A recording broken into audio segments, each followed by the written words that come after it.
que tem jeito? Quais são as consequências? Como resolver isso? A gente tem aqui dois especialistas para falar sobre esse assunto. O consultor do bem-estar e cardiologista, Dr. Roberto Calil. Tudo bom, Dr. Calil? Bom dia a todos. Tudo bem? Bom dia, Fernando, Flávio. E também o nefrolator. Bom dia. Bem-vindo, bom dia.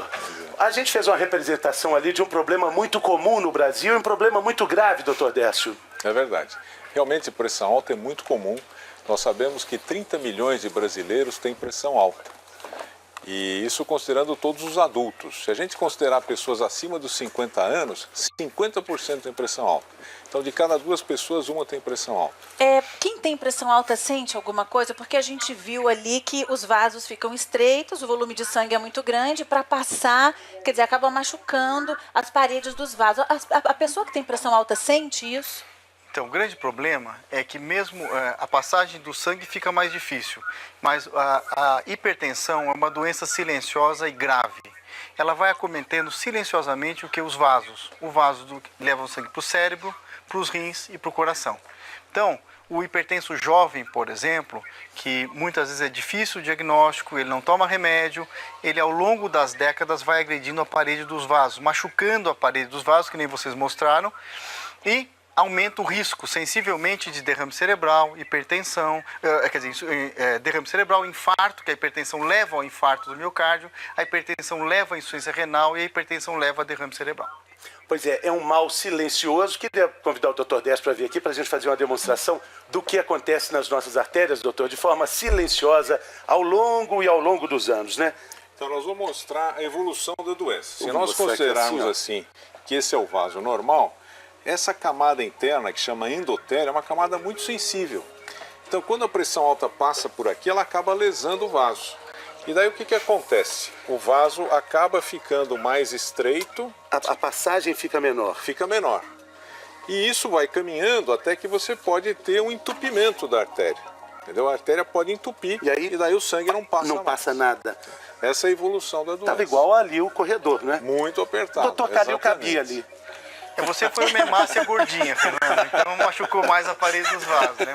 Mas a hipertensão machuca a parede dos vasos, sim. Doutor, o senhor estava comentando aqui, são 30 milhões de brasileiros com esse problema de hipertensão arterial, né, com a pressão alta. Agora, quais são os efeitos da pressão alta? A gente tem uma ilustração aqui para mostrar, porque ela traz efeitos para o coração e para outros órgãos do corpo também. Na realidade, como ela comete os vasos, ela ataca os vasos, nós temos vasos no corpo todo. Então isso acontece em todos os vasos. Os órgãos mais importantes são o coração, onde você pode ter angina, ter infarto, não é? Quer dizer, o vaso pode entupir e daí uma parte do coração não funciona, morre, não é? Você pode ter o comprometimento de todas as artérias do corpo.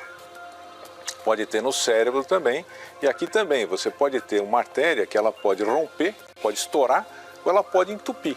Você tem o derrame, pode ser o derrame hemorrágico ou isquêmico. É? Então são consequências da pressão alta.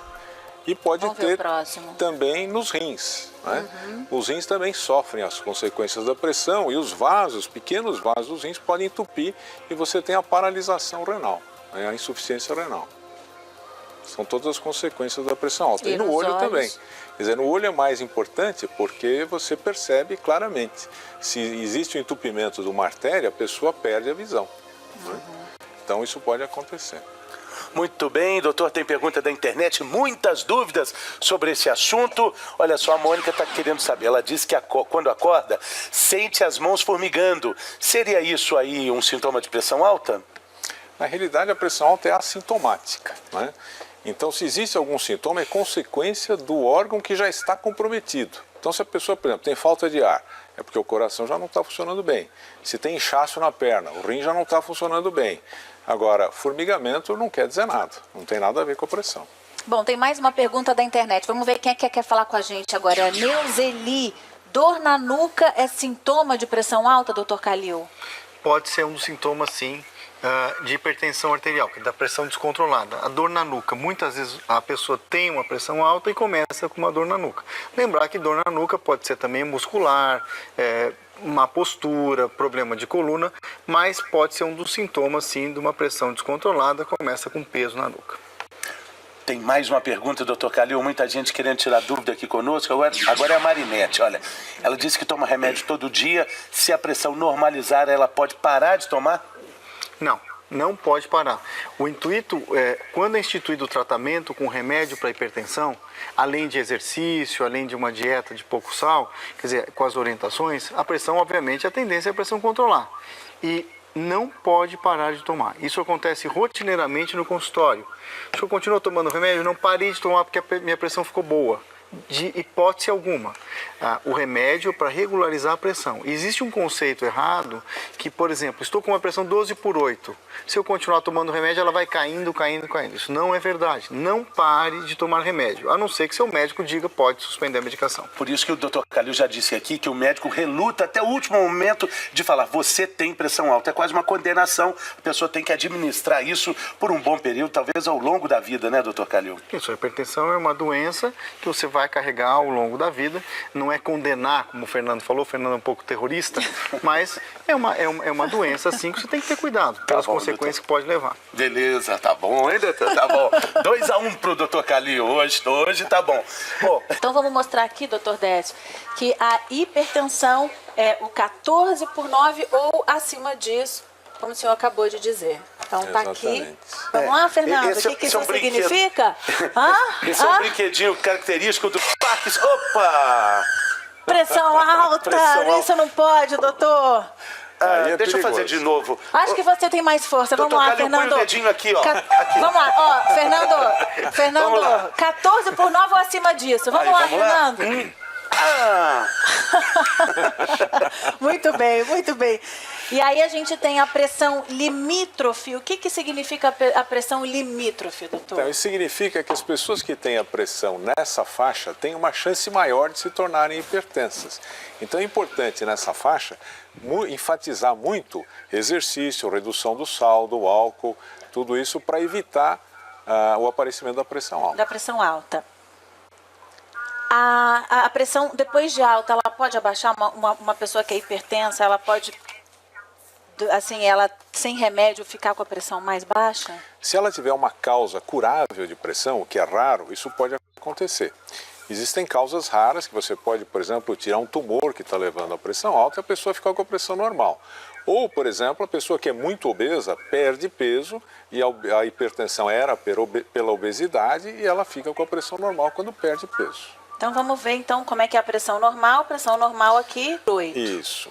Então nessa faixa não é o ideal, mas é uma pressão considerada normal. Quer dizer, é de 13/8 para baixo. Isso, para baixo. Então até 12/8. Nós vamos ver que o 12/8 é a pressão ótima, ou a pressão Então tá aqui, ideal. temos esse também, a pressão ideal, que é o 12/8. Isso. Então daqui para cá existe essa elevação da pressão e a gente sabe que quanto mais alta a pressão, menor a sobrevida, quer dizer, a pessoa vive menos. Por isso é que é importante tratar a pressão alta. E o contrário, doutor, a pessoa que tem uma pressão abaixo de Vida 12/8. Vida longa. Não, longa. mas abaixo de 12/8? Exatamente. As pessoas Mas que não têm... existe um risco muito abaixo Não existe disso? risco. Não. Existe risco, a pessoa está muito doente, a pressão está muito baixa por outras razões, aí sim é um Doutor, risco.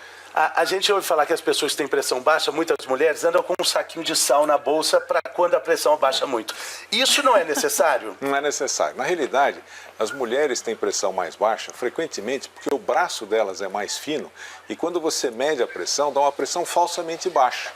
Quando você mede a pressão, você põe a braçadeira, o manguito, você oclui a artéria, você entope a artéria, daí você começa a soltar.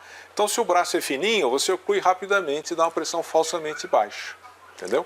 Então, na realidade, elas têm nessa faixa, 12/8, 13/8. Então tá aí, olha, dica do bem-estar. Pressão baixa, vida longa. Pressão baixa é saúde. Muito bem.